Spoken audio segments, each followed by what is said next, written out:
I've had a fair share of mishaps in my life, and here's one that unfolds right before you. See that gray light there? No? Right.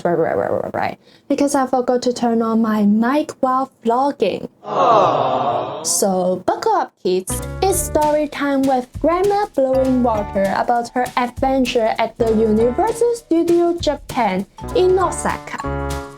A long time ago, back in 2016, I went to Universal Studio Japan, but I don't remember much about it. So in my recent visit, I decided to walk down memory lane to rekindle those forgotten moments. My journey began at Minion Park in search of the two minions I once met. Unfortunately, they are nowhere to be found despite my amazing finding Wally skills. It seems that they are no longer inside the park. Accepting this reality, my friend and I played this no-thong ride, which turns out to be an underwhelming teacup ride that has nothing to do with thongs. After that, I went to Detective Conan for the live show, the first item on my express pass. Speaking of express ticket, do you know that Japan's inflation is serious? Like, the pass I got this time cost 4 times as much as the one I bought 8 years ago. Anyway, I didn't regret paying this much and will definitely buy the express pass next time. I can feel the disapproving look on your face, Wallace-san, but don't worry, buddies. I didn't do that just for fun. This a business investment, you see, on my 2-digit counts channel. Yeah, 2-digit. Yeah, it will all be worth it when I can pull in millions of views using this video. I can hear you outside the screen. Guys, subscribe and like so that I can prove to Wallace-san that I'm right. Now let's talk about the live show itself. The following part contains spoilers, so you can skip to the time on the screen if you want to avoid them. So let's begin the spoilers part. I would say it took the Detective Conan experience to a whole new level. Unlike the usual 2D medium like manga and television series, the live show immerses you into the Conan universe, making you part of the action. Mixing theater with all this cinema, it was a wonderful 30 minutes experience for me. My only complaint lies in the lack of subtitles throughout most of the show. As a former Detective Conan fan with limited Japanese skills, I can kind of work out what's happening, but not entirely. Like, my mind shifts from, oh, Kato Kido wants to steal this jewel, to the Conan gangs fighting Kido for the jewel is so cool, to the jewel is a bomb. Wait, what? Why? How? Regarding the footage I captured while waiting for the show to begin, they do have audio because I filmed it without external mic using my phone because my camera fears darkness like a beta baby boy ba boom ding bam boy. But as I was reviewing the footage, a wave of embarrassment hits me. On that day, being the fine content creator that I am, I seized every opportunity to talk to my phone's camera, documenting my thoughts and feelings throughout the day. However, upon playback, I noticed this non-Asian girl glancing at me when I spoke English, likely to pick up on my monologue. This realization stopped me from watching the recording because I could hear her thought. I bet she must be quite the vlogger. Vlogger. I think there's really begin against the voices around me. I sound like a ghost, but I'm not. I mean the voice from the sky. Huh? After meeting up with my friend, we headed to the Demon Slayer XR ride. Despite having zero clue about what an XR is, I was really excited about it because XR sounds really compelling, really iPhone. High tech. And it turns out I was right because this ride combined VR technology and roller coasters. I really like this concept, but I hate the ride because motion is my arch nemesis. Motion sickness has always been the obstacles that stands in for my love for roller coaster. Usually I ignore the motion sickness warning sign and my nausea like an alpha. However, this time I have my symptoms almost immediately and just want the ride to end, basically. So hey, future me, if you want to play XR ride again, please embrace your weakness, take the pill, be a normal human being, okay? Afterwards, my friend and I went to the One Piece themed restaurant for lunch. I don't know much about One Piece, but everything there were great. The food, the vibe, the decoration. I regret not being a One Piece fan until I remember I would need a few lifetimes to finish the entire series.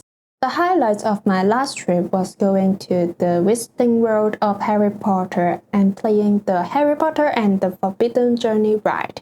So I bought the express ticket for the ride this time. I really look forward to giving it another go because last time I couldn't enjoy the full experience.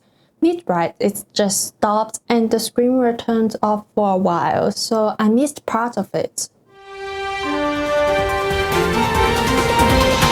Hey, it's Blowing Water from Mishap Daily. Guess what happened? Well, the ride broke down halfway through again, and Blowing Water at the Universal Studio was not happy about that. Anyway, back to our regular yapping. Guys, I have a confession to make.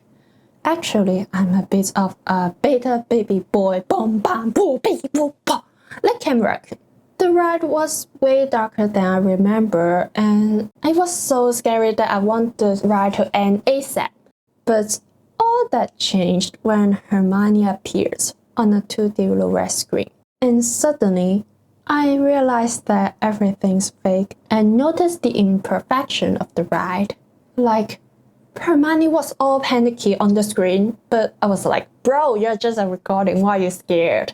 So, moral of the story is, Universal Studios Japan, upgrade your screens. I want a perfect experience. Also, maintain your stuff. I can't accept it. This is the second time I played this ride and both of them broke down. Okay? After that, I played the Hollywood Dream the ride, a roller coaster that pumps music into your ears. I hopped on the ride and the adrenaline hits me as the ride goes faster and faster. Then I felt something. No, my glasses! They are flying into the sky! So I hold them tightly because they are mine, you mistress! As the ride slowed down, I began to relax, but then I felt something again. Oh, hello, nauseous, my old friend. As I was leaving the Hollywood Dream the ride, guess what I saw? My minions! It turns out there was no memory lane for me to walk in the Minion Park. That's why I didn't feel nostalgic there. Anyway, I remember as I was leaving the Harry Potter world, I saw an Anya holding a Mario Cube. So let's talk about my Super Nintendo World experience with this amazing Segway.